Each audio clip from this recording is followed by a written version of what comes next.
जय श्री राधे कृष्ण। आप सभी का आपके अपने YouTube channel VK Mishra present में बहुत बहुत स्वागत है। आप सभी भक्तों को हनुमान जयंती की ढेर सारी शुभकामनाएं। आप सभी के जीवन में हनुमान जी की कृपा से आप सभी को सभी प्रकार के सुख और समृद्धि की प्राप्ति हो। हनुमत व्रत हनुमान जन्मोत्सव, जो कि यह व्रत हनुमान जी की जन्म तिथि का है। जिन पंचांगों के आधार से व्रतों का निर्णय किया जाता है उनमें हनुमान जी की जन्म तिथि किसी में कार्तिक कृष्ण चतुर्दशी और किसी में चैत्र शुक्ल पूर्णिमा है। किसी भी देवता की अधिकृति या जन्म तिथि एक होती है, परंतु हनुमान जी की दो मानते हैं। यह दोनों ही जो कि अनंत फलदायी माना गया है। चाहे चैत्र के महीने में हनुमान जी का पूजन करे या कार्तिक के महीने में, यह दोनों ही अनंत फलदायी माना गया है। जो भी भक्त सच्ची श्रद्धा के साथ नियम और निष्ठा के साथ हनुमान जयंती के दिन हनुमान जी का जन्मोत्सव मनाते हैं, हनुमान जी का पूजन करते हैं, इस दिन हनुमान चालीसा, सुंदरकांड आदि का पाठ करते हैं, इससे भक्तों के सभी प्रकार के दुख और कष्ट दूर हो जाते हैं तथा हनुमान जी की कृपा से सुख और समृद्धि की प्राप्ति होती है। वर्ष 2024 में हनुमान जयंती का त्यौहार इस बार जो कि 23 अप्रैल 2024 दिन मंगलवार को हनुमान जन्मोत्सव मनाया जाएगा। इस दिन चैत्र मास की पूर्णिमा तिथि होगी। पूर्णिमा तिथि प्रारंभ समय जो कि 23 अप्रैल 2024 दिन मंगलवार सुबह 3:27 और पूर्णिमा तिथि की समाप्ति होगी 24 अप्रैल 2024 दिन बुधवार को सुबह 5:19 पे। तो इस दिन पूर्णिमा का व्रत भी धारण किया जाएगा। भगवान सत्यनारायण का पूजन, भगवान विष्णु का पूजन, चंद्र देवता का पूजन, गंगा नदी में स्नान, दान पुण्य का कार्य जो कि 23 अप्रैल को किया जाएगा और इस दिन हनुमान जन्मोत्सव मनाया जाएगा। 23 अप्रैल को जो ब्रह्म मुहूर्त का समय होगा वह समय सुबह 4:20 से सुबह 5:04 तक ब्रह्म मुहूर्त का समय होगा। इस दौरान जो कि इससे पहले ही उठ करके नित्य क्रियाओं से निवृत्त होकर के स्नान करके शुद्ध वस्त्र धारण करें और जो भी व्रती हैं उन्हें भगवान सूर्यदेव को अर्घ्य पहले प्रदान करनी चाहिए। उसके बाद हनुमान जी के पूजन के लिए व्रत का संकल्प लेना चाहिए और इस दिन हनुमान जी का जो कि पूरे विधि विधान के साथ सुबह और शाम के वक्त पूजन करना चाहिए। 23 अप्रैल को जो कि चित्रा नक्षत्र होगा रात्रि 10:32 तक, उसके बाद स्वाति नक्षत्र होगा। योग जो कि वज्र योग होगा अगले दिन सुबह 4:57 तक, उसके बाद सिद्धि योग होगा। 23 अप्रैल को सूर्योदय का जो समय है वह समय सुबह 5:28 और सूर्यास्त शाम 6:24। चंद्र दर्शन का, चंद्रोदय का, पूर्णिमा का जो समय होगा वह समय शाम 5:58 होगा। इस दिन हनुमान जी का पूजन जो कि सुबह से लेकर के रात्रि तक हनुमान जी का आप पूजन संपन्न कर सकते हैं। विशेष अभिजीत मुहूर्त का जो समय है वह समय सुबह 11:31 से दोपहर 12:21 तक अभिजीत मुहूर्त का समय होगा। राहु काल का जो समय होगा वह दोपहर 3:10 से शाम 4:57 तक राहु काल का समय होगा। राहु काल समय के दौरान कोई भी शुभ कार्य या नया कार्य नहीं करना चाहिए, यह लाभप्रद नहीं होता है, इस बात का ध्यान रखें। गोधूली मुहूर्त का जो समय होगा वह समय 23 अप्रैल को शाम 6:50 से शाम 7:12 तक होगा। हनुमान जयंती के मौके पर हर साल इस दिन बजरंगबली की पूरे विधि विधान से पूजा अर्चना की जाती है। मंदिरों में कई शुभ मांगलिक कार्यक्रम भी किए जाते हैं और लोग अपनी मनोकामनाएं पूरी करने की कामना करते हैं। हनुमान जयंती पर जो भी भक्तजन व्रत को धारण करने वाले हैं उन्हें इस दौरान जो कि ब्रह्मचर्य का पालन करना चाहिए। सुबह ब्रह्म मुहूर्त में उठ करके भगवान श्री राम, माता सीता व हनुमान जी का स्मरण करना चाहिए, व्रत का संकल्प लेना चाहिए। घर में पूजा के स्थान पर हनुमान जी की मूर्ति स्थापित करनी चाहिए या फोटो प्रतिमा रख करके हनुमान जी का पूजन करना चाहिए। साथ में भगवान श्री राम, माता सीता का, लक्ष्मण भ्राता का भी पूजन करना चाहिए। इस दौरान राम पंचायतन का पूजन करना चाहिए। हनुमान जी का जो कि जल से अभिषेक करे, पंचामृत से अभिषेक करे, शुद्ध गंगा जल से अभिषेक करे। हनुमान जी को लाल वस्त्र चढ़ाएं, यज्ञोपवीत अर्पित करे। हनुमान जी को सिंदूर अति प्रिय होता है तो उन्हें सिंदूर अवश्य ही चढ़ानी चाहिए। लाल पुष्प हनुमान जी को अर्पित करे। फिर अबीर, गुलाल, चंदन आदि अर्पित करे। अक्षत को भिगो करके उसमें कुमकुम मिला करके हनुमान जी को अक्षत चढ़ानी चाहिए। फिर सुगंधित फूल और फूलों की माला हनुमान जी को अर्पित करनी चाहिए। इसके बाद धूप और दीप दिखा करके अनेक प्रकार का नैवेद्य आदि अर्पित करनी चाहिए। इस दिन नारियल हनुमान जी को चढ़ानी चाहिए। सुगंधित इत्र हनुमान जी को अर्पित करनी चाहिए। हनुमान जी की मूर्ति के वक्ष स्थल पर यानी कि हृदय वाले स्थान पर चंदन से श्री राम लिखे। इसी तरह श्रद्धा पूर्वक जो भी चढ़ाना हो वह हनुमान जी को अर्पित करे।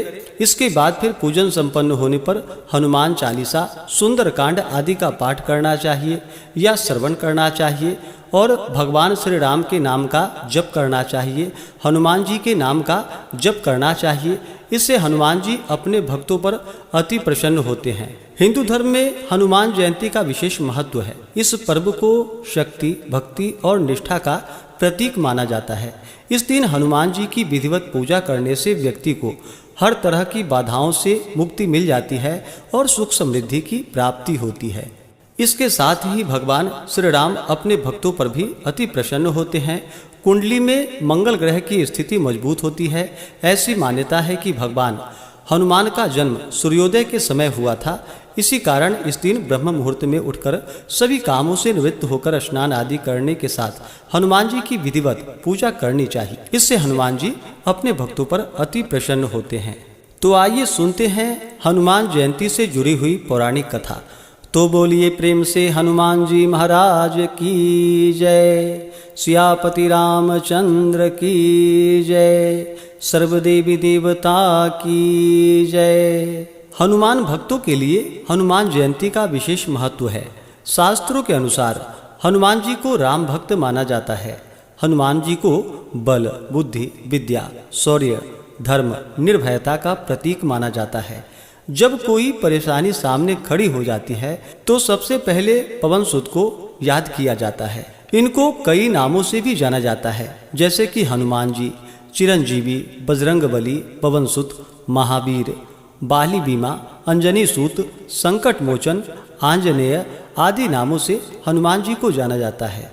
हनुमान जी ने अपना पूरा जीवन राम भक्ति में व्यतीत कर दिया और भगवान श्री राम ने उन्हें अजर अमर रहने वाला वरदान दिया। राम भक्ति में तल्लीन हनुमान जी जीवन भर ब्रह्मचारी बने रहे। पौराणिक कथा के अनुसार एक बार महान ऋषि अंगिरा देवलोक पहुँचे। वहाँ पर इंद्र ने पुंजिकस्थला नाम की अप्सरा द्वारा नृत्य प्रदर्शन की व्यवस्था की, लेकिन ऋषि को अप्सरा के नृत्य में कोई दिलचस्पी नहीं थी, इसलिए वह गहन ध्यान में चले गए। अंत में उनसे अप्सरा के नृत्य के बारे में पूछा गया तो उन्होंने ईमानदारी से कहा कि इनके नृत्य देखने में कोई दिलचस्पी नहीं है। यह सुनकर पुंजिकस्थला ऋषि पर क्रोधित हो गई। बदले में ऋषि अंगिरा ने नर्तकी को श्राप देते हुए कहा कि वह एक बंदरिया के रूप में धरती पर जन्म लेगी। पुंजिकस्थला ने ऋषि से क्षमा याचना की, लेकिन ऋषि ने अपना श्राप वापस नहीं लिया। नर्तकी एक अन्य ऋषि के पास गई और ऋषि ने अप्सरा को आशीर्वाद दिया कि सतयुग में भगवान विष्णु का एक अवतार प्रकट होगा।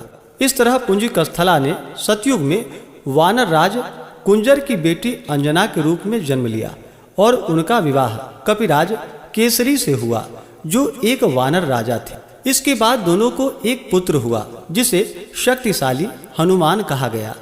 भगवान शिव के 11वें अवतार माने जाने वाले हनुमान जी के जन्म दिवस को हनुमान जयंती के रूप में बड़े धूमधाम के साथ मनाया जाता है। यह पर्व हिंदुओं का एक प्रमुख पर्व है। यह चैत्र माह की पूर्णिमा को तथा कार्तिक मास की चतुर्दशी को हनुमान जन्मोत्सव के रूप में इस दिन को मनाया जाता है। हनुमान जी की माता का नाम अंजना और पिता का नाम केसरी है। बजरंगबली के जन्म की एक रोचक कथा है। ज्योतिषियों की गणना के अनुसार बजरंगबली का जन्म 58,112 वर्ष पूर्व चैत्र पूर्णिमा को मंगलवार के दिन चित्रा नक्षत्र और मेष लग्न के योग में सुबह 6 बजे हुआ था, यह कहा जाता है। भारत के झारखंड राज्य के गुमला जिले के आंजन नाम के छोटे से पहाड़ी गांव में एक गुफा हुआ था। जब महावीर जी का जन्म हुआ तो उनका शरीर वज्र के समान था। एक और अन्य कथा के अनुसार सतयुग में राजा दशरथ ने संतान प्राप्ति के लिए गुरु वशिष्ठ जी के मार्गदर्शन में पुत्र कामेष्ठी यज्ञ करवाया, जिसे श्रृंगी ऋषि ने संपन्न किया। यज्ञ संपन्न होते ही यज्ञ कुंड के अग्नि से स्वयं अग्निदेव खीर का पात्र लेकर प्रकट हुए और तीनों रानियों को बांट दिए। उसी वक्त रानी केकई के हाथों से एक चील ने खीर छीन ली और मुख में भरकर उड़ गई। चील जब उड़ी तो देवी अंजनी के आश्रम से होकर गुजरी और उस वक्त अंजनी ऊपर की ओर देख रही थी तथा उनका मुख खुला हुआ था। अंजनी के मुख में खीर का आंशिक भाग गिर गया और अनायास वह खीर को निगल गई, जिसकी वजह से वह गर्भवती हो गई और उन्होंने चैत्र मास की पुण्यतिथि पूर्णिमा को हनुमान जी को जन्म दिया। इस प्रकार अजर अमर बजरंग बली भगवान श्री राम के अनन्य भक्त हुए और सदैव ब्रह्मचारी बने रहें तथा अपने भक्तों के दुख और कष्टों को दूर करने वाले हैं तथा सुख और समृद्धि का आशीर्वाद प्रदान करने वाले हैं।